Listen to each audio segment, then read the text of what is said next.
Governor Rick Scott of the state of Florida has indicated right now he wants to get the timeline and how it is the FBI botched that telegraphed January 5th meeting or phone call from someone very, very concerned about Nicholas Cruz and that the harm he might inflict. Now, he has already gone on record, that is Governor Scott, to say that FBI Director Chris Wray should resign. That's not happening. But the full accounting for what happened is to former Whitewater independent counsel Robert Ray on whether the FBI deserves a lot of the raking over it's getting here. What do you think? Well, it always deserves scrutiny. And, you know, I'm a firm believer in the view that with regard to the big things, the country gets things right. But part of getting things right is a very thorough evaluation when we get things wrong to figure out what went wrong, why, and how we can do better to prevent it from happening again. And I think that, you know, there's going to be an accounting here to figure that out. You know, resignations are not the solution. First of all, Chris Wray hasn't been in the job long enough to have, you know, had an opportunity to make the kinds of changes that are necessary so that we don't have this problem. But it's a communication problem. Understand, though, the tasks that the FBI is faced with, whether it's terrorism or this or domestic issues, whatever it may be, you know, you get thousands of calls, literally.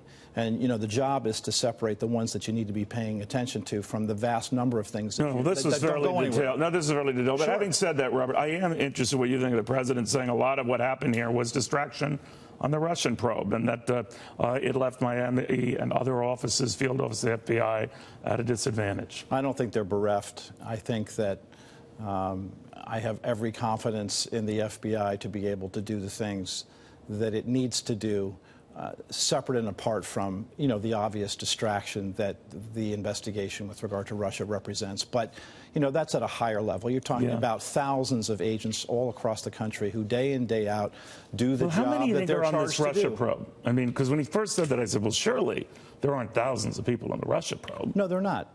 Clearly not, right? I mean, it's an investigation within Bob Mueller's office. There's obviously assistance by a number of FBI agents, but I certainly wouldn't cast them into the thousands. You're talking about probably, you know, under 100.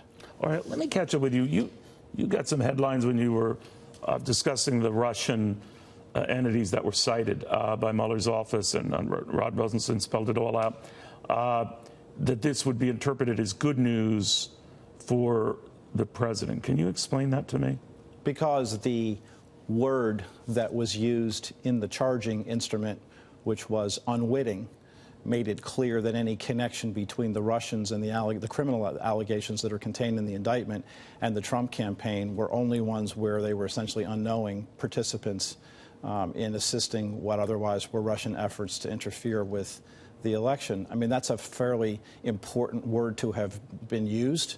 I have to think... Co-conspirator was used a lot, too. Well, okay. But we don't know who that would be, whether American or Russian, right? Yeah, but you have to be careful about it. I mean, understand that... And you can't be an unwitting co-conspirator. Correct. And, Neil, you know, that's in every indictment. You know, persons known and unknown to the grand jury conspired with the people we are talking about.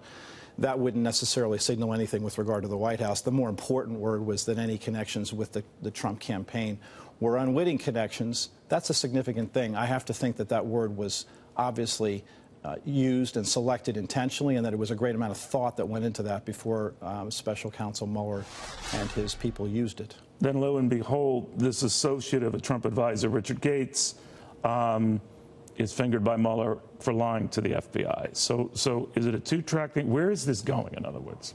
I think you can expect that Bob Mueller will use all of the tools in the toolbox and press to find out those who obstruct, those who lie, to figure out whether they're lying or obstructing about anything that he does need to be concerned about. And you can expect that those types of prosecution people have lied. will be brought. So you're saying, as a former, you know, you got to find out why they're lying. Absolutely. And that's critical to the investigation. It's obviously within his mandate, but more importantly for the general public to understand the reason you bring charges like that is because you got to find out why they're doing what they're doing. And if they're making false statements to the FBI in connection with the investigation, you want to find out whether that takes you anyplace. And it may, right, but it also may not. The president has been nonstop in ripping the FBI, particularly after this Florida thing. As someone who has been through this yourself, investigating Bill Clinton and others, does that affect you when you go about your business? No, and it shouldn't. I mean, your job is to do your job. You understand that you're operating in a political environment, and it may be politically expedient for any number of people, United States congressmen, United States senators, even the president, to criticize what you're about doing. I'm certain, Bob Mueller's been through this drill before, that's going to have no effect on his ability to continue to proceed with the investigation and to a timely conclusion of What that is a timely conclusion? What is from the beginning, you and I have talked about this. I think a timely conclusion of the investigation with all significant prosecutorial decisions having been made can be accomplished before the election cycle begins in November. Really? I do. Before November? I do think so. I think that's still possible. Depending, you don't know what you don't know, and you don't know what he might find. But at least on the sense that I have that there's not going to be proof of Russia collusion, this investigation will continue to identify interference with the 2016 election.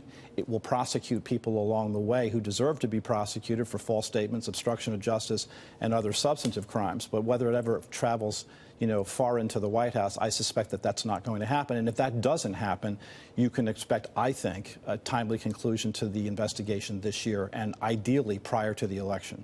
Wow. All right. I'm going to hold you to that. All right. We'll see whether I'm right. You've been writing a lot of other stuff. Robert Ray, the former Whitewater independent counsel. I love having his guest because he ticks off both sides. It's a good quality. That's a very good quality.